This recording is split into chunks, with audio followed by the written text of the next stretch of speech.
My name is Earl Blumenauer, and I'd like to welcome you to the inaugural session of the Neuroscience Caucus for the 114th Congress. We have been engaged in a bipartisan way, the other co-chair, Kathy McMorris Rogers, having a series of opportunities to bring to Capitol Hill people who are involved with the cutting edge of neuroscience. We've got a broad bipartisan group that has come to the conclusion that there is no more important area of inquiry and involvement than dealing with the many facets of neuroscience. It touches every single family that is represented in this room. Neuroscience disorders are the leading cause of disability, and from Alzheimer's, addiction. I mean, you go through the gauntlet of things that concern us all. And neuroscience actually is one of the few areas that we haven't been able to show the remarkable progress that we've seen fighting cancer or heart disease. It's not for lack of trying, and it's not because there aren't some good things going on and more that we can do. I also think that being able to raise the awareness on Capitol Hill, not just with members of Congress, but more important, with the certified smart young people who really run the place, to be able to have briefings to help bring them up to speed, to understand what is happening, is critical. Because there's no area of investment that is going to pay higher dividends. There's no area of inquiry for us that I think is more significant. And as I think my friend Pete would testify, this is one of the many areas of bipartisan agreement and cooperation that doesn't actually get the attention that it deserves. It's much more exciting to talk about disagreements, the fighting, the arguing, the name-calling, and that's just among the Republicans. It's all about the horse race and the battle and the House versus the Senate and Congress versus the administration, Republicans versus Democrats. We've got some outliers in our team, but this is an area that I think can actually bring us together, that is not at all partisan or ideological, and it is one that there is a broad base of support and I would say, indeed, passion.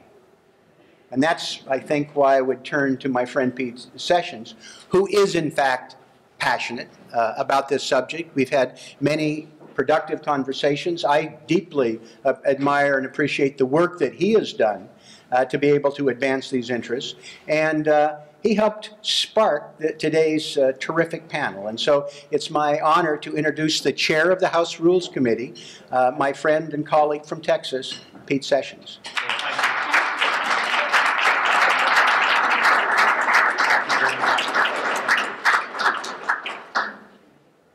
Well, thank you very much and good morning, and thank you for joining us today. Today is an important time, and we have looked forward to this.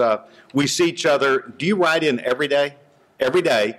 He rides in, and every day I walk across the street and walk downstairs. And I fell a week ago on the ice, so I hope you weren't riding your bike. Yeah, this turning 50 is tough stuff. Stop bragging. Youngster. Yeah. I turned 60 on Sunday, and I'm very excited about what lies ahead, not only from science that will help each of us to break through those 60s, 70s, and 80s, but in particular, we're here today really to further and to tout neurosciences from a perspective not just of Dallas, Texas, but really of a perspective to talk about how we're going to help people who have been engaged in protecting our country, who have gone overseas, represented our country in some dark and dangerous and lonely places. And in the process of that, they've encountered an enemy that had brutal techniques that have not only taken men's and women's arms and legs, but really caused, through explosive devices, problems of trauma to the brain. Years ago, I became engaged back at UT Southwestern, a process where we began looking at science that would help people who just had other neurological diseases. And then I met Dr. Sandy Chapman probably 12 or 13 years ago. And Dr. Chapman at the BrainHealth Center began talking with me about advances that were necessary and that were plausible, but that would require a good bit of really in-depth study. With UT Southwestern, with the BrainHealth Center, we went and got, I can't say the term, but it's a large magnet. How do you say the term? Functional magnetic resonance imaging, MRI. Well, it's a 4. It's a big magnet. And Kay Bailey Hutchison, who is a senator from Texas, went and secured what in essence is a big building. And I made sure we got the magnet. And what it did is it allowed the opportunity for researchers to begin looking well within the brain and to do research that would unlock not just secrets, but would unlock opportunities for basic science to move itself along throughout the years 2000, 2003, 4, 5. And then, of course, the need that was overwhelming as a result of the conflict overseas meant that we would have men and women who would come back that we knew we had to help. And it pushed us. It pushed us not only in Dallas, Texas, but I think it pushed our country. I became engaged, as some of you are aware, in having the Department of Defense to set aside money where men and women outside of the system would be able to go to a private entity and get the most leading edge help for the things which they needed. And the Department of Defense and I have fought, and we have battle scars, them and myself. But I think that about a year ago, when we finally went through a regular order process, we got some money set aside for real research instead of just trying to work through what I think were some sincere but less than scientific, for the best of this country, opportunities to help men and women. It would be simple for me to graphically show you. I don't have my ring today, but there are a huge number of people who every day commit suicide as a result of being lost in their life, being lost in their own struggles. And in Dallas, Texas, about a year and a half ago, perhaps 2 years ago, we had the tragic death of one of America's and Texas' greatest citizens, Chris Kyle. It highlighted to, I think, the average American, not just those who care very much for these young men and young women, but it highlighted how the demand on policymakers, on people who are in academia, that we need to focus our activities and listen to our researchers about not just brain health, but neurosciences, and pushing more people into these areas and giving them the tools to learn more basic science, but to unlock the secrets that only God understands. So the BrainHealth Center of Dallas, Texas, has Dr. Sandy Chapman. And she is a person who has chosen to stand up even in some difficult circumstances and to say, we need to put more money into this. We always have problems with cancer and all sorts of other issues that demand that we spend money. But she said this can unlock so many secrets and so many opportunities for a future so that others may have a better life. I spend a lot of time as a result of a son with Down syndrome on disabilities, intellectual or cognitive disabilities. I'm also the guy in Congress that understands retinas, photoreceptor cells.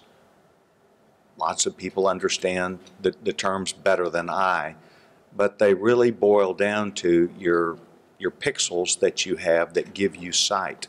We spend $80 billion a year on sight issues, and yet for investing probably $100 or $200 million over the short run, we can save $1 billion instead of the 80.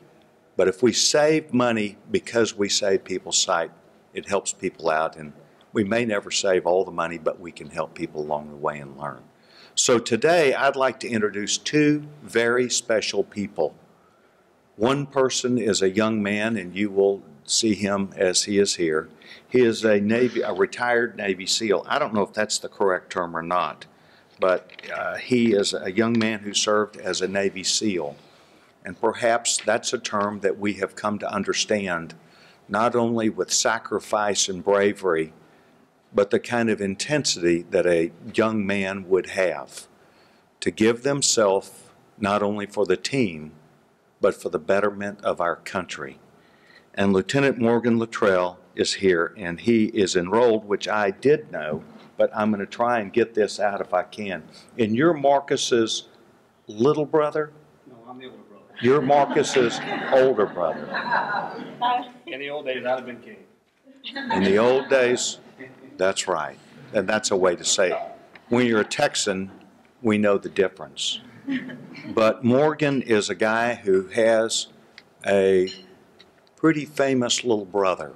And we've all seen the movie, or perhaps you have, or read the book, Lone Survivor. The enormous sacrifices that take place with these young men also brings them to where they can then focus on what they want for their future. You have paid the price. You have seen the men and women who have sacrificed for this country, and now he's bringing his academic credentialing.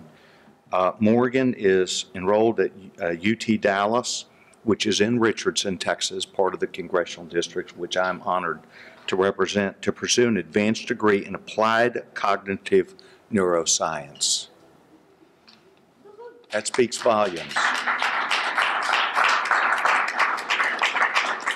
Over a year ago, I'm not trying to be political, but my party honored your little brother for his service to our nation. And he was here, and I found out that night my wife was more interested in him than me. And it was a wake-up call for me. But I want you to know that your family and the things which are said about you, you bring them honor and distinction. Morgan, thank you for being here today. Secondly, I want to introduce my dear friend, Sandra Chapman. Dr. Chapman is from Dallas, Texas, and perhaps represents the very best of not only thoughtful articulation of why we have to do science, but backs it up with her ability to be able to get the funding necessary to do a lot of the work. And Dr. Chapman is the founder and chief director of the Center for Brain Health at UT Dallas. She cares about people. She has devoted her life to this.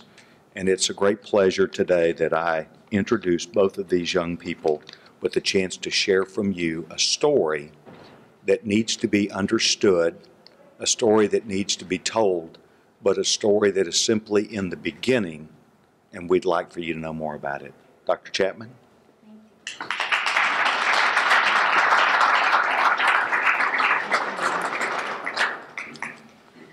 Thank you. It's an honor to be here. Thank you, Congressman Blumenauer. I still remember walking into your office, getting a bicycle. It's just such great to be here, and thank you, Congressman Sessions, for that introduction and for both of your compassion for what's going on, because it matters. The whole thing about this Congressional Neuroscience Caucus is important because, as Blumenauer said, it does touch every one of us. And here today we have people, we have Congress people, we have people from retired citizens, we have people doing good for Haiti. There's also, and people caring about spouses. Every single one of us is affected by brain health. And these co-chairs being sponsored by the American Brain Coalition in partnership with the Society for Neuroscience is important to us. And I would also like to acknowledge the sponsor, the Center for Brain Health, as well as the University of California, Berkeley, and the Navy SEAL Foundation, who made this possible today. You know, for me, what's interesting about the brain is people always think about someone else. when we talk about it, like, you know, someone that you worry about. But today, I want you to think about yourself, because it's always like my spouses or my kids or those poor people. But truly, each of us are impacted every single day because your brain changes either forward or backward. And we're going to share some very interesting breakthroughs that we know can make a difference for you. You know, when I think about scientific discoveries and what we know, one of the things that kind of startles me, if you think about it, we know more about space travel in the universe than we do the human brain. You know, and years ago, when I was growing up, I loved space travel. I wanted to be an astronaut. I was a math major, majored in computer science.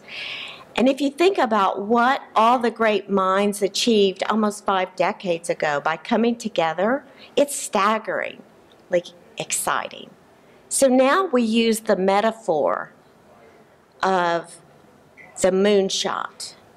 What should our next moonshot be? Because in our minds, if you're my age and hopefully some of the young ones, you know that every single country, the smartest people all around, were focused on solving this. What is the next moonshot? Is it cancer, stem cell for cancer, or is it the global alternate fuel or global warming? What is it? And I think you've heard today, no cause is going to be more globally urgent, more beneficial, nor as staggeringly as complex as discovering ways to build healthy brain function. As a nation, we are losing so much money because we're letting the minds of our youth, of our seniors, and seniors can be whatever age you want it to be, since now the 60s is the new 40, whatever age seniors is today, as well as our veterans, our athletes, people all over. There is immense potential to unlock the potential of the human mind. So the next moonshot, we believe, should be brain health. We can fix hearts, we can restore hearing. There's so much we can do, so we've got to be just as ambitious about the brain in terms of discovering, because right now it takes 1 to 2 generations before scientific discovery trickles down to make a difference in individuals' lives. And as a research institute, I realized, you know, that's not acceptable. I see so many people that could benefit from things that could make an impact today, and we cannot wait that long. So we're going to share with you not only some of the discoveries, but some of the things that we think in the next few years should begin to make a dramatic difference in individuals. So we called it Good News for Service Members, Students, and Seniors. And one of the things that is really important is we spend so much time looking at what goes wrong with the brain when something happens. You know, what happens as we age, what goes wrong with the brain? Or when the service members have PTSD or traumatic brain injury or multiple concussion, what goes wrong with the brain? Or our students, why are they failing? What is it? What's in their environment? So we know so much about what goes wrong with the brain. We know that students in poverty, low stimulation, their brains aren't turning out very well. We know that when you've had multiple concussions, it's not a one-time event. You may begin to decline later as the brain ages. We know that as seniors, Alzheimer's is a terrible disease, but our #1 cause of cognitive decline is healthy aging because we don't do something about it. So we already know a lot about what goes wrong with the brain. So now we want to figure out what are some things that we can do to make it work better, to empower people. So the question is no longer, can we augment your cognitive performance and improve your brain function? It's, let's get started with that. And when we do our science, it's very important for us to take a very comprehensive approach. We just don't want to use our fancy brain imaging and show changes, but we want to know, how is the brain changing? How is cognitive function? Are you doing better in real life? Is depression getting less? Stress-related symptoms. What about the genetics? And as I said, the most important part is, are you doing better in everyday life? Because if I can change your brain and I make you better on my single test, but our individuals aren't doing better in getting jobs, spouses aren't doing better, our veterans aren't able to be productive, that's not good enough for us. So we have to take a comprehensive approach as we look at what is brain health. So I'm going to share with you the advances that we've made, and we've had Department of Defense funding, funding from the NIH, funding from the state, funding from all sorts of grants and funding agencies to begin to see how we can take advantage of the immense neuroplasticity of the brain.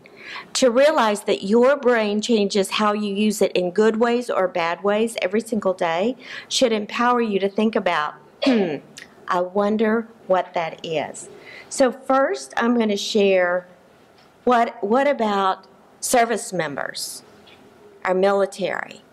This is a randomized trial that we've done. In the area of traumatic brain injury is an area that I've been doing research for almost 30 years. We have the longest running NIH-funded grant for kids, and for us kids is up through 25, because we now know that the frontal lobes continue to develop through about age 25.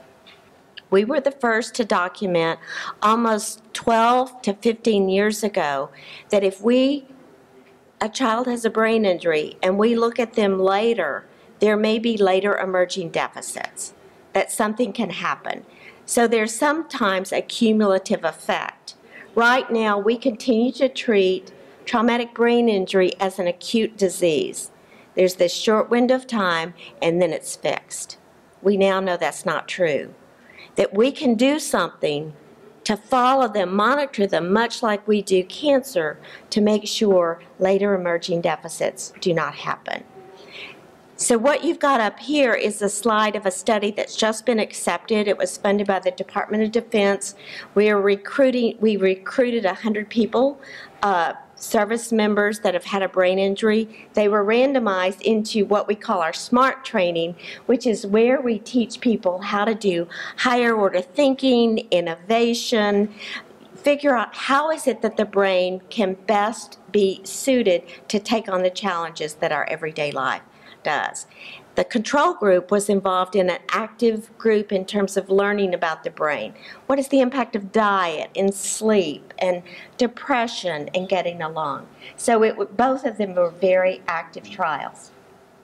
And the results of the study are showing significant gains. And remember, I said it can't just be one little change. We've got to have this convergence to begin to know that it really does matter.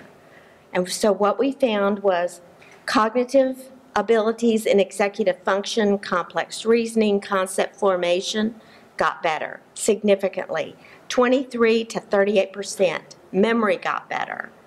And we also got almost a 15% increase in how much they were doing in their everyday life. And this is after 12 hours of intervention for them, and most of the individuals were at chronic stages, anywhere from 6 months, 10 years, 20 years after the brain injury. So what we want people to realize is brain injury is not this acute thing, but we can continue to do things years afterwards if we're very active in engaging the frontal lobes that do complex reasoning. I was surprised because we really hadn't set out to think that this training is going to help their depressive symptoms or it's going to help PTSD. But indeed, we measured it and we saw a 58% reduction in depressive symptoms. That's powerful. Depression is one of the most common psychological points that happens when someone has a brain injury. Some of it's because of where the brain was injured. Some of it's because of the life that's changed. So this was a very significant and impactful change for us. And we also saw 42% reduction in stress-related symptoms. Also converging with that, we saw using our MRI the brain change. And it changed in an area. We saw increase in brain blood flow. And right now, we're one of the centers around the country looking for markers that we can pull together that will tell us, when is your brain getting better? There's a lot of work going on, and we're part of that. Say, what happens when you have a concussion? What happens when you have post-traumatic stress? What happens with aging? What happens to teenagers when they've been exposed to poverty? What does their brain look like? But more importantly right now, and where I think we need to go, is what is a marker of the brain getting better? If you exercise, how do we know? Or if you do mindfulness training, or whatever it is that we do right now, it's just kind of, I think I'm better. So finding a marker, and we think that perhaps things like looking at the brain blood flow is going to be one of those markers, because we can now measure that with an MRI scan of 15 minutes. What we found with our individuals was there was a significant increase in the higher order reasoning training, but not the workshop, in 2 or 3 areas, but the big area was the precuneus. And you're probably thinking, what in the world is the precuneus? That's an area of the brain that we see very important for controlling stress-related symptoms. So it's why we think that we got this gain in reducing stress with the individuals. The frontal lobe that downregulates looked like it helped this area to get better. And many of the individuals were able to get jobs that never thought they would be able to go back to work. And again, this is long term, after they thought they would never get back to work. So brain injury is not fixed. Many times the brain has more backup systems than our rockets that go to the moon, but the brain has to rewire around that. Experience-dependent neuroplasticity requires using your brain in certain ways to be changed. So what about students? I don't know how many of you are interested, or, I know everyone in this room is interested, but our students are our future. You know, what's happening with education that's going on? Back in the old days when I was going to school, you learned something and then you did it. We now know that if we continue with that type of process, learn then do, we're educating our kids for a world that will not exist when they graduate, because facts are being turned over so quickly. The information about our students is depressing when we look across other countries. I just got back from China. China is doing more on our international student exams from high schools, from colleges, when we look at the assessment of where they're doing in terms of learning. This isn't acceptable for us, because we know that we have the smartest, best opportunities, and it turns out the brain it can stuff a lot of facts. It does pretty good at that as a vast computer, but it was built to do so much more. It's wired to be inspired, to create new knowledge. For the frontal lobes to really engage during these teenage years from age 12 to 21 really requires pushing students to come up with new ideas, not to spit back facts. So with our research, we have done randomized trials. We have seen kids in poverty, kids high income significantly improve in their higher order reasoning. We've seen gains across the board. What this slide up here shows, see the green, how much higher it is than the blue?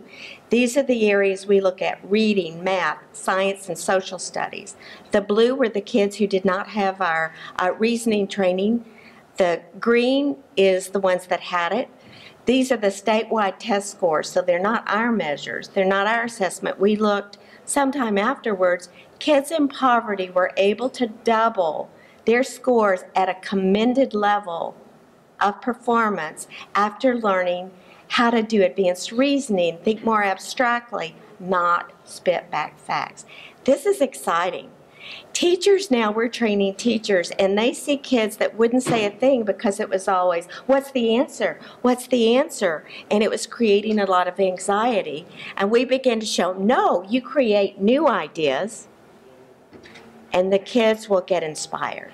And that is really what happened. We looked at 4 years later, tracking them down from middle school. We found in this first group that we did, almost 83% were on track to graduate. Kids in poverty in DISD, Dallas Independent School District, it's more like 46%. So we were able to double that. The brains changed in frontal lobes. It was so impressive. So what about seniors? This is where the age group was 55 to 70. And we did a randomized trial of physical exercise, high-performance brain training that we do, and a waitlist control. And we found that our health, and these weren't people that were worried about memory, they didn't think I've got Alzheimer's disease, they truly were just like you and me, normal people out there thinking I'm fine. The results was published in Cerebral Cortex last year, and we're continuing to find more and more brain changes, but we found changes at all levels, first of all, of neural health, increase in brain blood flow, increase in the speed of neural communication, and increase in the white matter in the learning center in the left onset. We also found improvement in complex reasoning and real life with this brain. So for us, our service members, our students, our seniors, this is people that every one of us can help to restore and regain parts of brain function. And that really isn't it. We have over 65 funded research areas, so you start naming it where we see losses. Is it autism? I just got back from South by Southwest showing some of the work we're doing with autism and Asperger's and people with social cognition who are socially smart but don't make it in life. And we're showing the brain change. So it's a very exciting time to be part of brain science. We can't wait for any one of us to take longer to begin to figure out what combination, because it's not a one solution, it's multiple solutions working together. What about exercise and cognitive thinking, mindfulness, nutrition? All of those are going to work together. So now what I would like to do is for you to hear Morgan Luttrell share his experience being involved with us, not only his performance as a Navy SEAL, but also where he is now at the University of Texas at Dallas. Please join me in welcoming Morgan Luttrell.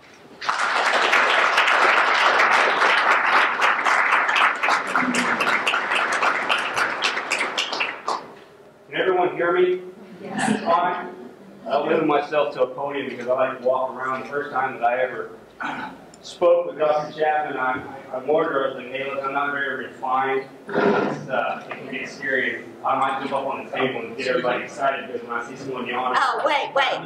Kind of lose the bubble. He needs you here for the... Not too bad. Please. I'm not moving because I'm not talking around the podium. So that being said, now that everybody's awake again, I'm a first-year grad student headed for a PhD in cognitive neuroscience, and even when I see these slides, my mind blows up.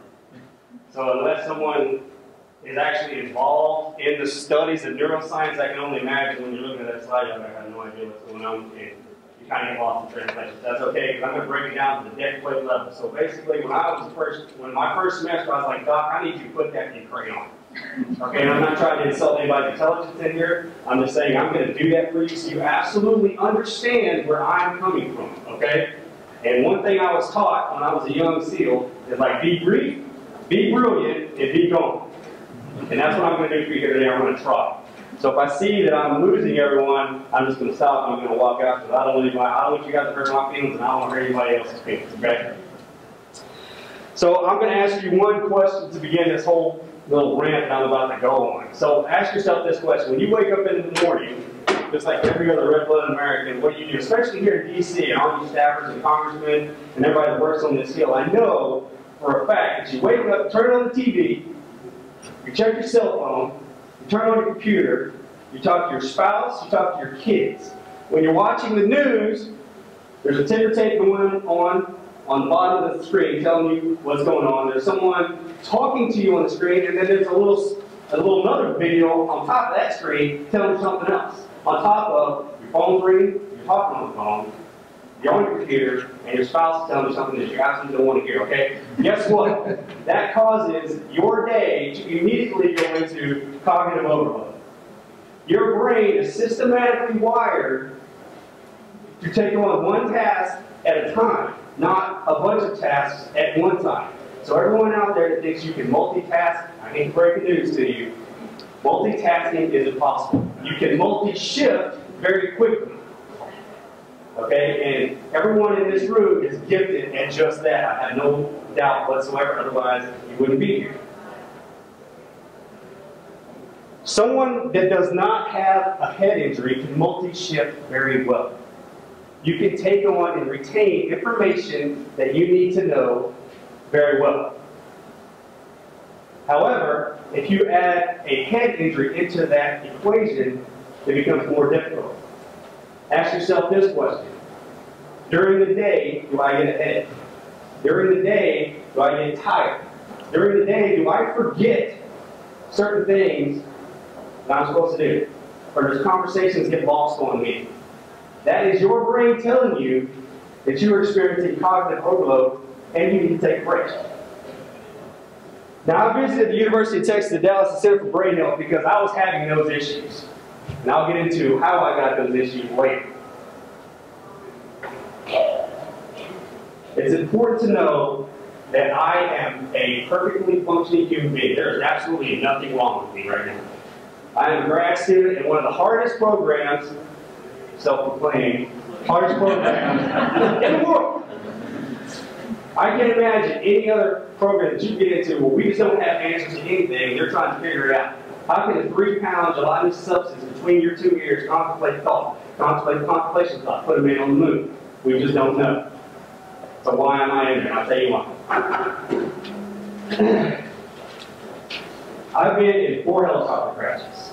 I've had 14 concussions. I've been in 7 IEDs in one night. Statistically, I should be laying on the floor licking the carpet or licking a window. But I'm here today to tell you that we, as neuroscientists, and one sitting behind me, future neuroscientists, are making great strides in fixing those issues. I used to lay in bed pretty much half the night because I couldn't turn off my mind. And everyone in here has restless mind syndrome. Tell me that you don't go to bed at night and think about what you're going to do tomorrow.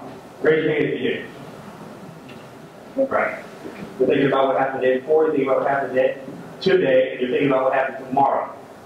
One thing I learned, and this is just a small little aspect of what an academic program can do, is I learned how to go to sleep at night. How important is that? Imagine if you took 5, this is what I learned, take 5 minutes every hour and don't do absolutely nothing. Put your phone and computer down, don't talk to anybody. When do you have your aha moments?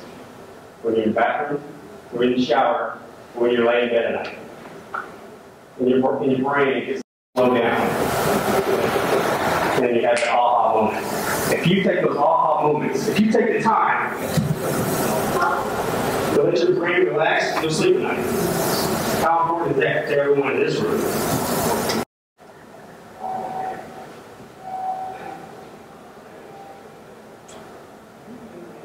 Did you know that when you have a brain injury, and that white matter in your brain gets stripped off, and they were talking about it earlier today.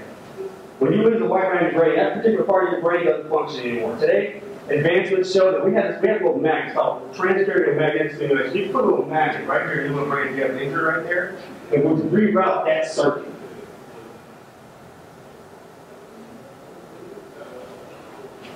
I get a little emotional here because I'm so excited about this kind of stuff. I lost my train of thought.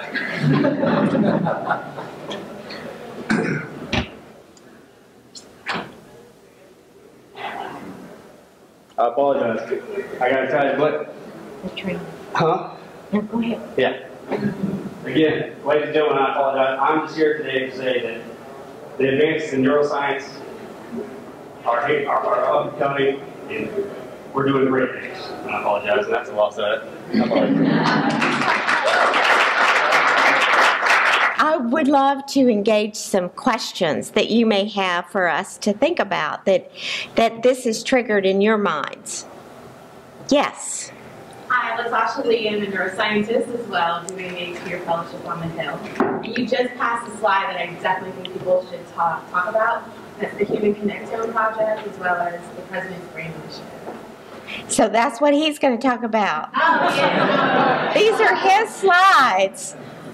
So, I had a question and texted to me. So what is it that the Center for BrainHealth and your partner, Caucus, have learned about what we can do to help with traumatic brain injury in our veterans specifically? So one of the things that we want people to realize when there's been a brain injury, whether there are obvious problems, a lot of times individuals don't even know they've had a brain injury with concussions. And in this room, there's probably many of us will have a concussion in our life. So what we tell individuals when they've had a brain injury, we need to treat it more like a chronic disease and follow individuals at least yearly to make sure it stays in remission. We need to think about trainings that we can do, because when the brain's left on its own to restore, and Morgan was kind of giving you some of the strategies we gave him, rather than getting overwhelmed by information, we teach people, like today you're getting a lot of information downloaded on you. Instead of trying to remember verbatim ideas, synthesize. Tell me in one big idea, we call it big idea thinking. I want you to tell me what is a theme that you got from what we're saying. What's a synthesized interpretation? How are you going to innovate this information? So we teach individuals to engage their frontal lobes, which is your reasoning center, with everything you're doing, because the more you just are stuck in, information out, it overwhelms the brain and actually keeps it going down. But when we start engaging the frontal lobes with more abstract thinking, we see faster regeneration of the brain, and it's why we get the memory gains as well as complex reasoning with individuals. So that's what we have 9 strategies that we teach individual, and it's something they can apply in everything they do, 20 times, 30 times a day. Rosemary. Can you talk a little bit more about emerging deficits from childhood brain injury? Mm-hmm. So what we've been able to show as we track kids from the time of their injury, and they may have had an injury at 5 or 7 or 8, because the brain during the adolescent period is undergoing very dramatic changes in the frontal lobe network that's more fully matured at 25, 28. It's not like individuals are showing they don't losing things that they regain, but they're not continuing to develop as their normal peers did. So as their peers, so they have an injury, they drop, and then they recover what their abilities were before pretty rapidly within 3 months, 6 months. But as we follow them out here, they're more flat in terms of abstract thinking. So they're not continuing in this trajectory. But we've also documented depressive-related symptoms emerging 2 years out, stress-related, even in kids that weren't in war. So we really haven't monitored the psychiatric sequelae that can be a normal part of the adolescent brain developing, and that's why I say it needs to be monitored so that we make sure kids stay in remission and don't start developing these. If we treat it timely, the brain can stay on track to be healthy. So thank you for that question. Yes? For the study that you talked about with DOD, years after a TBI, how long were the participants in the high-performance brain training? Yeah, so the training was 12 sessions over 12 weeks. They met once a week and engaged in training. Now we're doing it more in condensed over a week and sometimes 2 days. So we're getting the imaging and the cognitive testing to see what does that change in terms of the impact we got? Because with many of our military individuals, the two things that we're looking at is how can we build, and this kind of addresses your question in a big way, but we're looking at, can we build brain resilience in you, in them? You know, so we're, even before someone has a brain injury, we want to know, can we strengthen brain resilience? Because we know with our body from the neck down, if you have more physical strength, riding bicycles, pumping arm, if you break something, you're going to rebound quicker than if you already went in kind of fragile. The brain's the same way. So we're looking at healthy people. I want people to realize brain health is not only about injury and disease, it's about health. And the more you have in health, the more you're going to rebound quicker and not have as many losses. For the ones with brain injury, you asked me how long and you answered it. Okay. Once a week for 12 weeks, but Yeah. now you're condensing it down to 2 days. And we need to test that to see if we'll get the same results. Yeah, and I'm very much interested in trying to, with our military folks, getting it early in at the academies in ROTC, where I list of folks first. Well, in our healthy people, when there hasn't been a brain injury, That's what I meant, they the can brain- they can do it.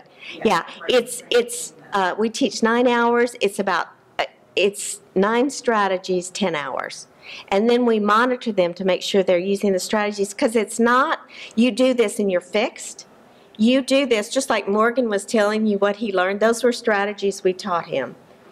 It's things that you learn how to manage when you're trying to take in information, do a task, plan a vacation, have a conversation, see a movie. How do you synthesize? And then how do you make sure your brain is innovating in new ways to keep it moving forward and stretch?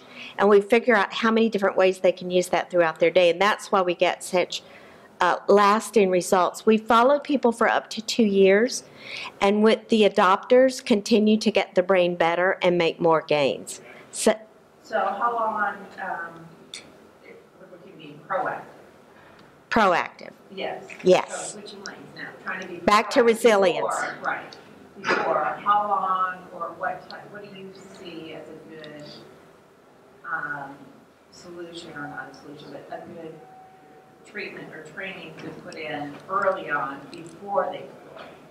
Yeah, you know, figuring out where, I think you can tell that we feel like the earlier the better, because the teenage, once you start developing bad habits with the brain, and he was talking about the multitasking, the distractions, individuals, other researchers have shown how this literally degrades the brain in terms of developing ADHD and this addiction to distractions, and it keeps higher order thinking.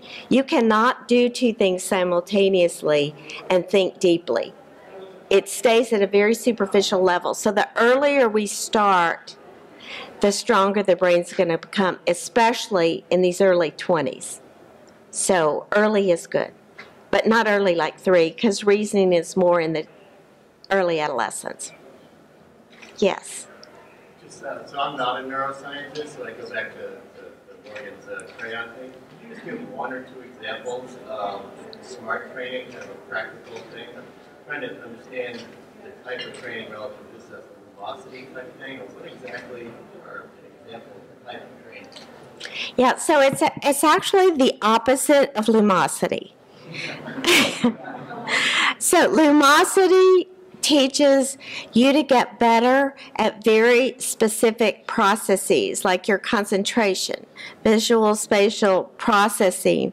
What this training does, we give them strategies to, like when you're listening today to this talk, it literally would be, in 1 minute, I want you to write down as many themes as you took away to abstract.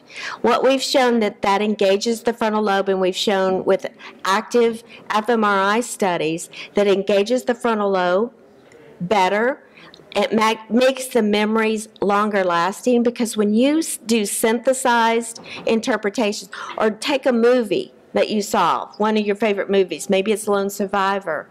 Tell me in 1 sentence, what is many, many abstract ideas from that, not one. Not what's the answer, what's the interpretation, but we want you to synthesize, not spit back everything that happened.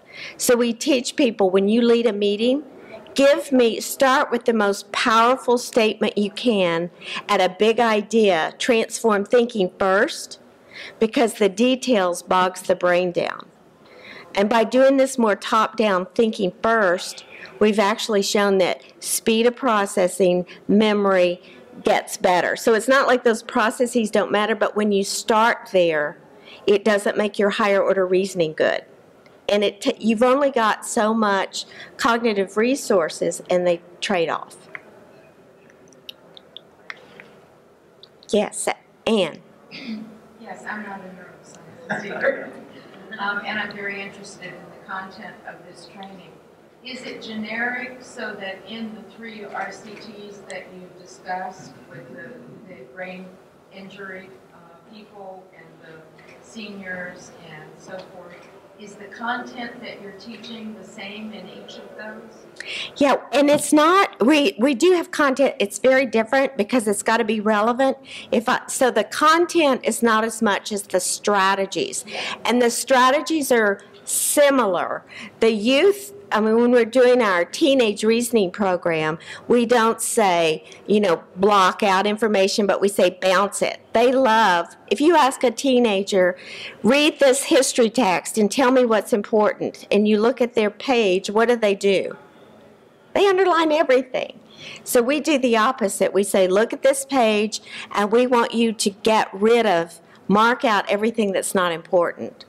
So that's how we teach them to block out first so the big ideas will come together and then transform it. So they're similar. With the military, when we're in active duty or SEALs, we're doing very different things than we are executives. And we've trained a lot of executives with companies because what's taking our mental productivity down in our brain health is just as much the way we're using it. This whole idea of use it or lose it is exaggerated because we're using our brain so much in these more lumosity type of hurry, speed, do more, but it's not in this abstract, innovation, synthesized, transformed, interpretive that engages these broad-based brain networks very dramatically. Yes? Good morning, Gene Axis with AARP. You mentioned this earlier. Can you talk a little bit about the work that you're doing on an older adult population, particularly around kinds of maintaining our local population? Yes, so the work that we're doing with what is the work that we're doing with seniors in terms of this same type of strategy? So the work with seniors, the research that we're doing both with healthy people. We're also looking at early mild cognitive impairment to see, can we make a difference in individuals who already may be on a track to develop Alzheimer's disease. And I'm not sure if you want to know about the program more or the results. Yeah. So with healthy people, we've been able to show, we did a randomized trial. We've done about 3 randomized trials with healthy people. One was, we had them do physical exercise with Cooper Clinic. He was the guy that really invented the word aerobics.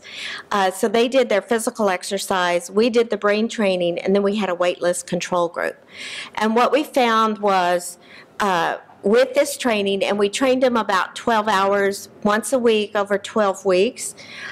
We would give them homework that they had to do to incorporate in the physical exercise, did the same thing, so it was the same amount. We found very distinct brain gains that were different from physical exercise versus how the reasoning training. The reasoning training changed the brain, global brain blood flow.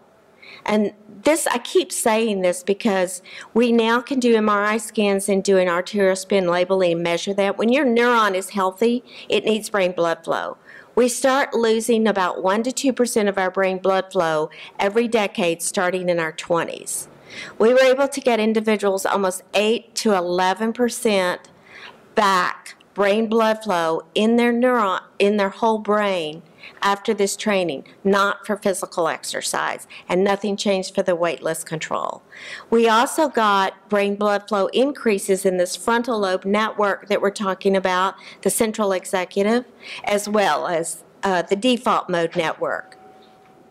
When she asked if I would show this slide, the connectivity with the training with seniors, these were 55 to 70, so they were also able to speed up the speed of the communication in the central executive by 30%.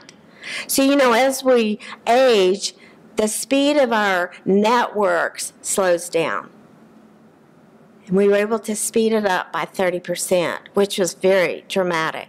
So what we're getting people is not a younger brain, because you really don't want a younger brain. You want your brain as it is, with all the knowledge and the experience, and you don't have to go back and live through this, but if it can work more efficiently, then you do. So, and then we also got the cognitive gains in real life. So, I can share those things. Yes? I have a question about the participants in the study. Are these people who, they have brain injuries, so are they working every day, or do they stay at home most of the time, or what's their background? We've done it all. Most of the individuals that we have were not working at the time we started, but they may be 1 year out, 5 years out, 10 years out, 20 years out. Some have just had a brain injury 6 months ago, so they don't know if they're going out. You know, the hard thing for me is that the way disability is set in our country, if individuals have a brain injury and they go on disability, but they could get good enough to go back to work, they lose their disability. So many of the ones that could get a job are afraid to, because what if they can't keep it? So it's almost like the system keeps us down. And so that's something I think as a nation we need to do dramatic improvement to change, so that if they won't lose it, because they never know.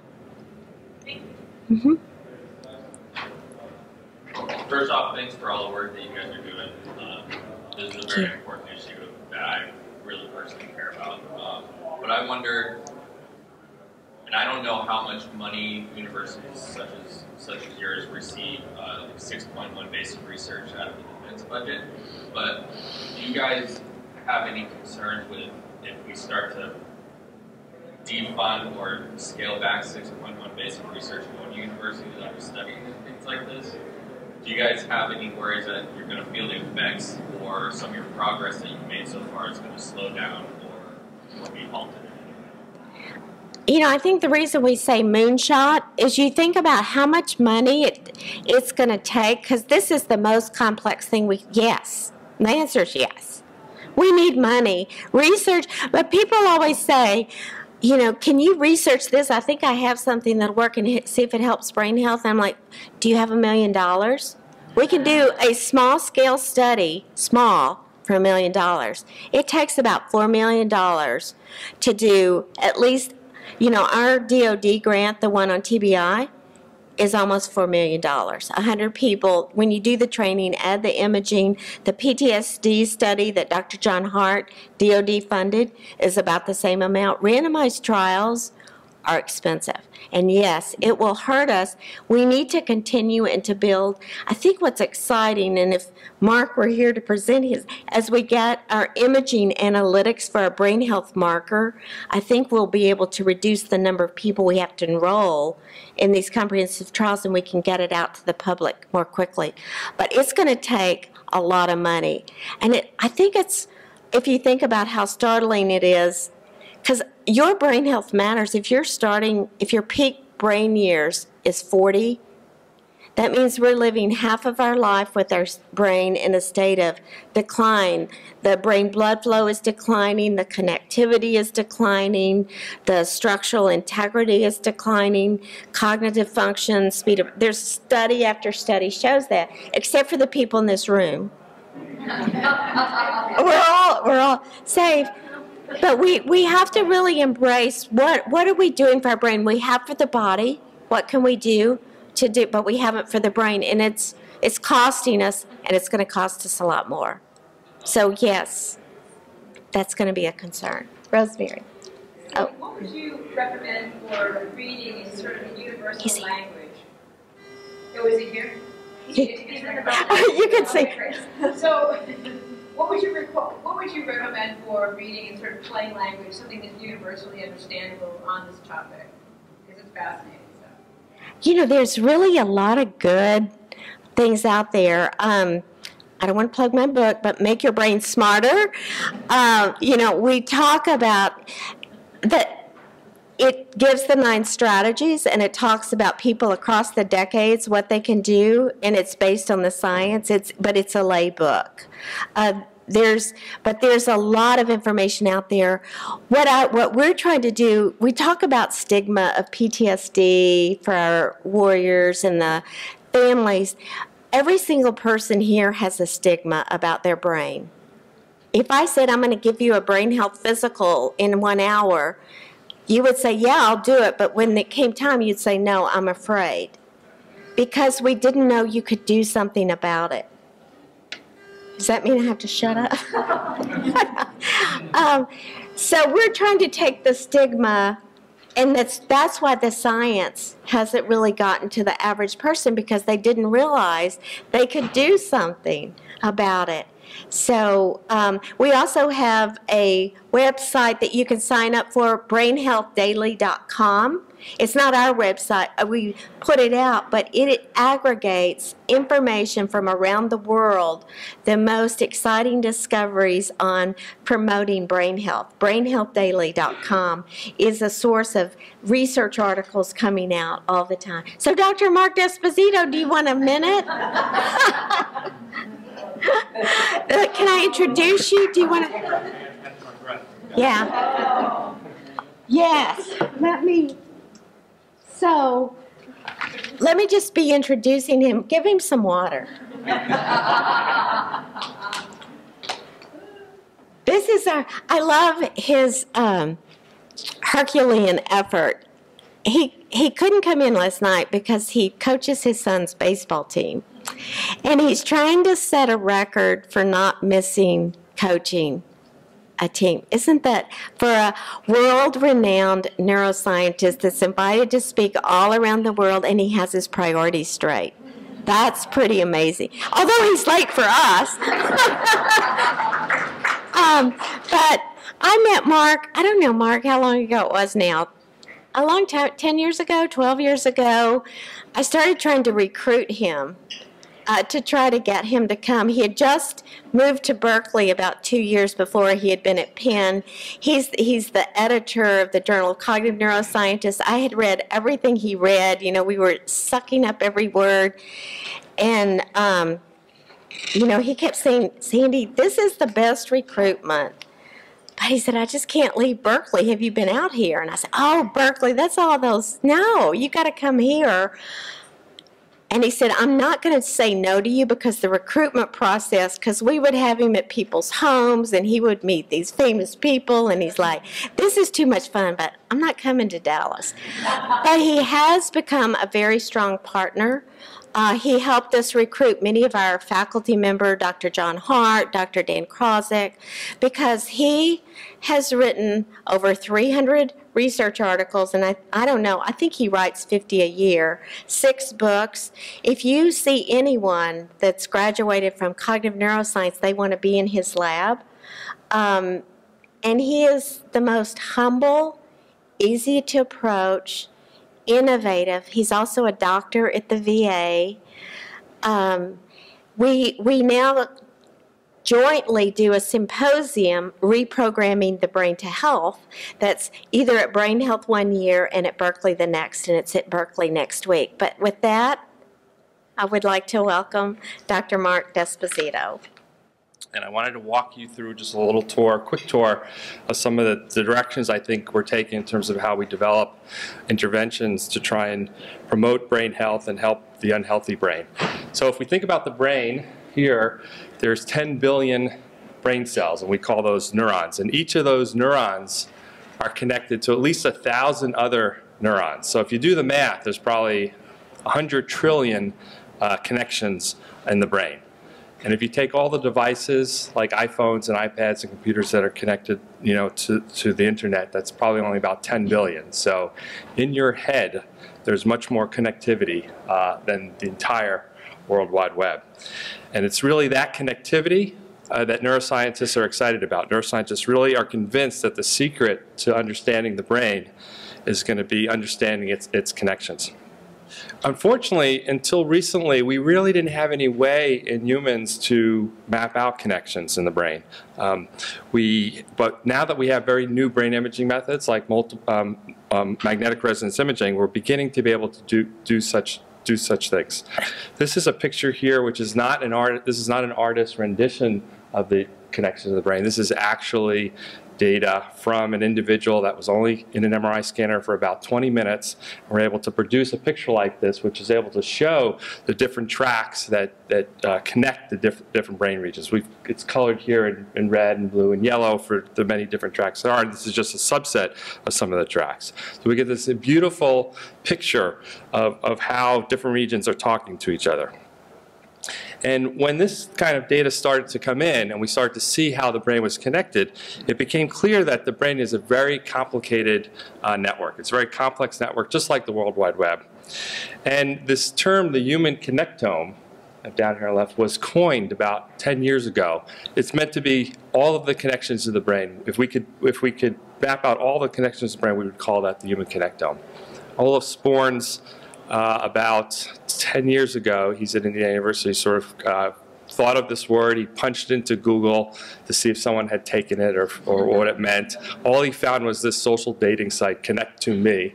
And so he thought it was a pretty good one. And now, if you Google it and you've got your phones on, if you Google it right now, you'll get over 300,000 hits for this word. There's a lot of excitement about mapping the human connectome, just like there was excitement about mapping the human genome. And that's certainly our mission, is to uncover the entire human connectome, just like we uncovered the entire genome. Now, brain networks are very similar to airport networks. They're similar to social networks. They're similar to the World Wide Web. And what's interesting about them is that they can be characterized in terms of what we call the nodes, the different regions of the networks. We've got nodes, we've got connections between the nodes, brain regions, connections between the brain regions, airports, connections between the airports. And some of these airports, like Chicago, we call connectors, because these are incredibly important. They're important for travel across the entire country. If anything goes wrong with Chicago, the whole country could be affected. As opposed to other nodes, which we call hubs, are more important for sort of local travel. And if something, so for example, Milwaukee is a hub, and if something goes wrong, we might not even know about it. But I'm sorry if anyone's from Milwaukee, but this is how it is. So the brain is sort of organized in a similar way, in which there seems to be regions that are connectors, and there seems to be regions that are hubs. And through these kind of brain imaging methods, we've discovered where these connectors are. So there are areas like Chicago in the brain that information passes through those areas. Those areas are very important for the entire brain to communicate. And there's other areas of the brain where communication is important, just at a kind of very local level. And what we find is that when you damage these Chicago areas of the brain, you get very widespread clinical impairments. These patients are much more impaired than patients that have damage to what we would call hubs. And they don't recover as well. So our goal really is to really identify where these important connectors are through brain imaging methods, and try and develop therapies for the patients that don't recover very well. Now, there's certainly many connectors, and we believe that if we can sort of understand how the brain is communicating and where these critical regions of the brain are, then we can target our therapy specifically to those areas to improve function following damage. And the strategy is really to try and develop therapies that are going to allow the brain to reconfigure itself and bypass these damaged regions. That's what Sandy calls reprogramming the brain. And I really like that term, because it doesn't mean that the brain grows new neurons, and it doesn't mean that the brain can form new fiber pathways. It can't do that. When a region's damaged, it's damaged. it doesn't grow new neurons, it doesn't grow new fibers. And that's probably a good thing that the brain doesn't do that, because it could probably wreak havoc if fibers were just willy-nilly being sprouted all over the place. But what the brain can do is be coaxed to kind of reroute information around the damaged area and use other areas that are not damaged for a new purpose. And really, that's sort of the target of our approach, or many people's approach to trying to develop these therapies. So tomorrow, just to give you another example, I'm going to try and get back to Berkeley for my son's 4 o'clock game. And if I wake up and I find that Chicago is shut down, then I'm going to throw my United ticket out, which is a nice direct flight from Washington to SFO, and I'm going to start southwesting it all over the place, zigzagging around the country, by rerouting myself through the country to get around that sort of damaged portion. So there's many ways, so we think that sort of this is a very good mechanism of how the brain can recover or be promoted to recover, is through this kind of rerouting process. And I think there's many different ways that we can do it. You heard about cognitive therapy, right, earlier. And cognitive therapy is one approach that can lead to this type of reorganization, reconfiguring, rerouting of the brain. So whether, the damage is from traumatic brain injury or stroke, there's this possibility that we can use the undamaged brain to take over. And we found in our own work, if we study patients if we give cognitive therapy to patients with mild traumatic brain injury, and we scan their brains after they do therapy, we see this type of reorganization. We see this type of change in brain activity that allows them to function better. We've even found that if you scan them before they get therapy and you measure their brain connectivity, you can predict whether they're going to respond to therapy or not. And so it sort of suggests that not only does the imaging an extremely powerful tool for guiding therapy, but it also suggests that there's some optimal state of the brain and the brain's connectivity that needs to be in order to benefit from therapy. And that's what we need to figure out. What is that brain state, and how do we maximize it? And certainly there's going to be a lot of other approaches that are going to be able to reconfigure the brain. There's been mindfulness training, nutrition, physical exercise, other drugs. Any one of these therapies could potentially promote changes in connectivity. I don't think there's going to be one magic pill or one magic therapy. I think it's going to be a combination of therapy. But what we need to do is trials that take these therapies, whatever they are, and pair them with these type of brain imaging methods to see if there is this type of reorganization that's being promoted, that's leading to the improvement, and then build on that.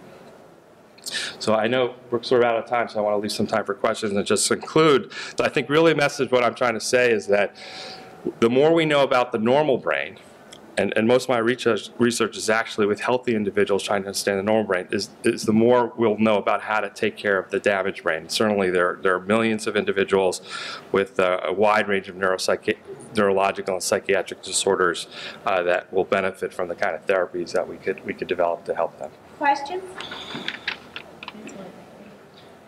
The approach that you're taking with respect to brain health, it seems to be sort of a sea change.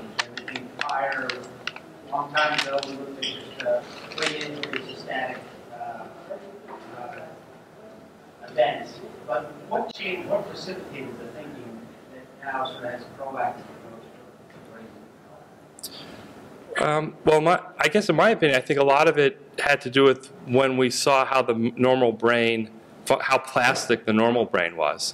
When you just look at a healthy individual and you scan them and you watch them do tasks and you see how the brain evolves, it's incredibly plastic and can reconfigure, and it dynamically changes depending on what tasks they do, and it's not static at all. We've learned like there's this region that does memory, and this region does attention, and this region does something else, but it's really not like that. All regions participate in almost all cognitive functions, and it's this dynamic thing. I think that sort of this sort of view of the brain and sort of this highly connected but interactive and flexible machinery suggested that we could take advantage of the brain has the capacity to do it. It just needs to be coaxed into it.